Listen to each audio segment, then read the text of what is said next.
Hello students, my self Geeta Chauhan. मैं आपको class 10th की एसएसटी का lesson number 9 agriculture in India पढ़ा रही हूँ, क्योंकि मुझे पता है कि अभी बहुत से स्टूडेंट्स के पास बुक्स अवेलेबल नहीं हैं। तो आप मोबाइल में ऑनलाइन आप इसके पीडीएफ डाउनलोड कर सकते हैं।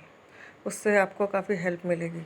कुछ टाइम बाद तो बुक अरेंजमेंट हो जाएगा, इसलिए हम फ़िलहाल इस बुक का सबसे easy chapter agriculture in India वो पढ़ रहे हैं, ताकि आप लोगों ने जैसे अभी अब 9th में हमने पढ़ाई है वो तो आपको जल्दी समझ में आ जाएगा। सबसे पहले है इंट्रोडक्शन यानी परिचय। India is an agriculture country. Bharat क्या है? एक कृषि प्रधान देश है। 54.6% of total population of India depend directly upon agriculture. हमारे देश की 54.6% पॉपुलेशन किस पर डिपेंड है? एग्रीकल्चर पर। And we get 70.4% of total domestic production from agriculture, जिसमें से हमारे कृषि से 17.4% यानी 17.4% जीडीपी का प्रोडक्शन। जीडीपी हमसे कहाँ से प्राप्त होती है? यानी सकल घरेलू उत्पाद एग्रीकल्चर से। Agriculture Agriculture in India is exercised to earn livelihood in which farmer grow food crops.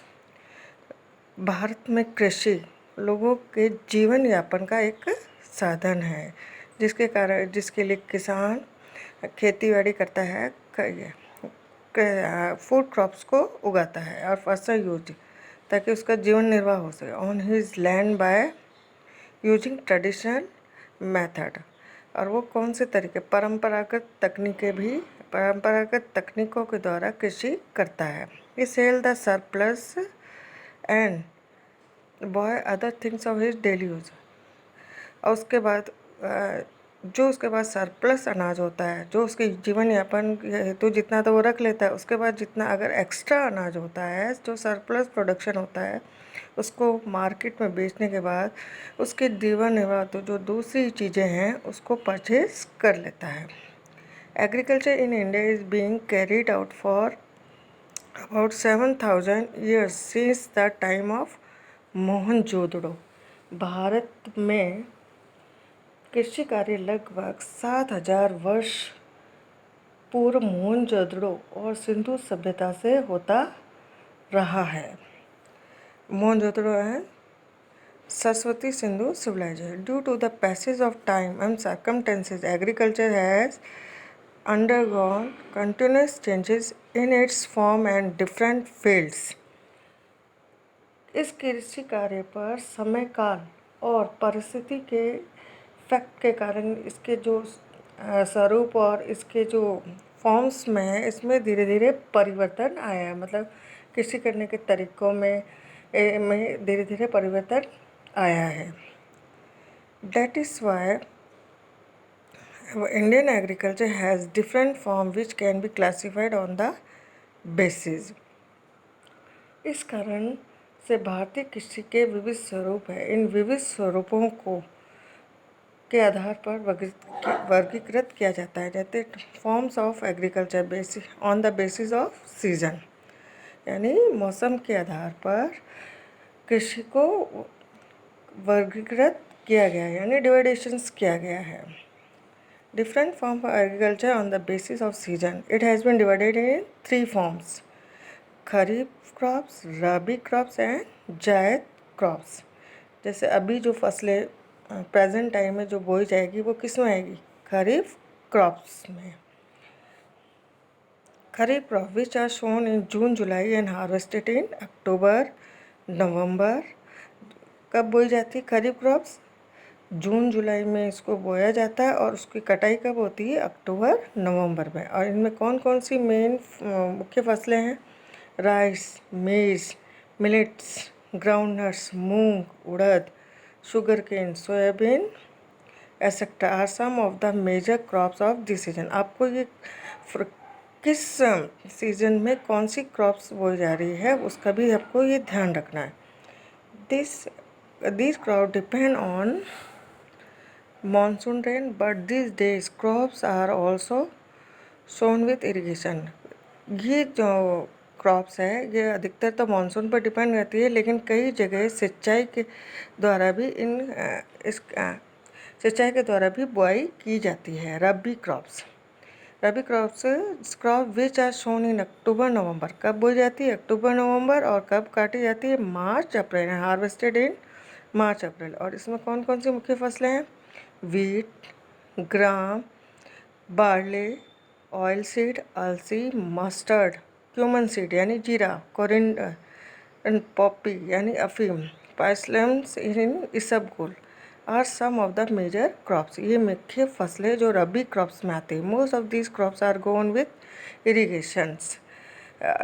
इन फसलों को भी सिंचाई के द्वारा बुआई की जाती है। Zaid crops it include green vegetable fodder crops which are sown in February April. फरवरी से लेकर अप्रैल तक इसको बोया जाता है। और हार्वेस्टेड कब किया जाता है? जून जुलाई।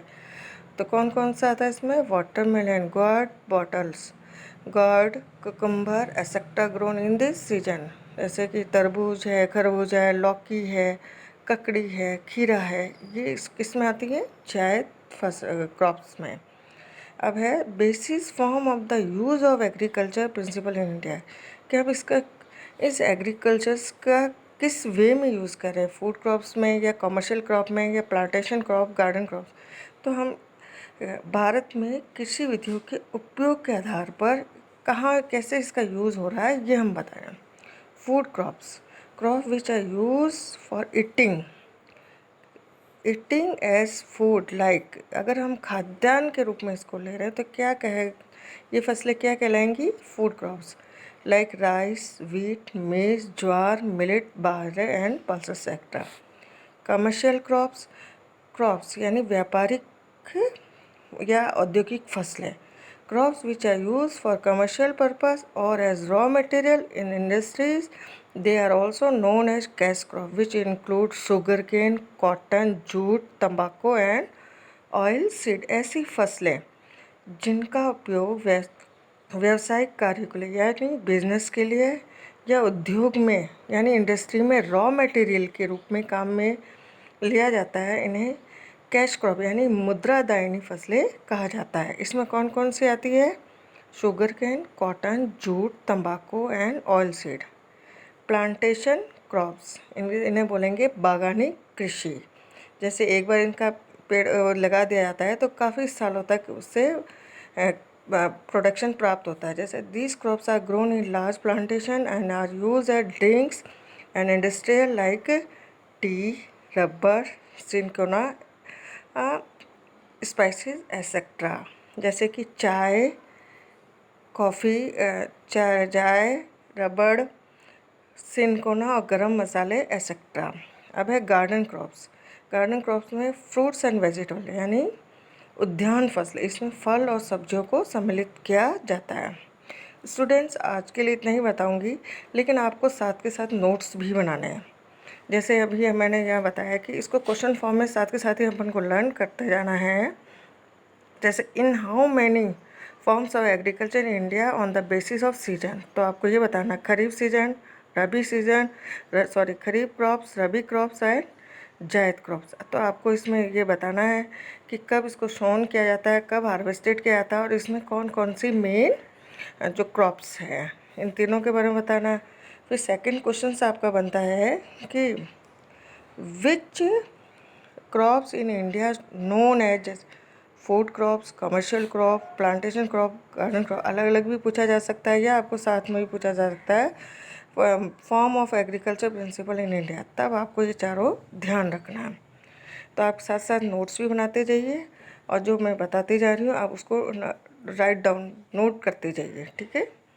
और आपकी आपको नोट्स कॉपी अलग बनानी है, एक आपको क्वेश्चन आंसर फॉर्म की कॉपी अलग बनानी है, जिससे कि आपको साथ के साथ लर्न भी होता रहे। Thank you. इसका नेक्स्ट पार्ट हम नेक्स्ट स्लाइड में पढ़ेंगे।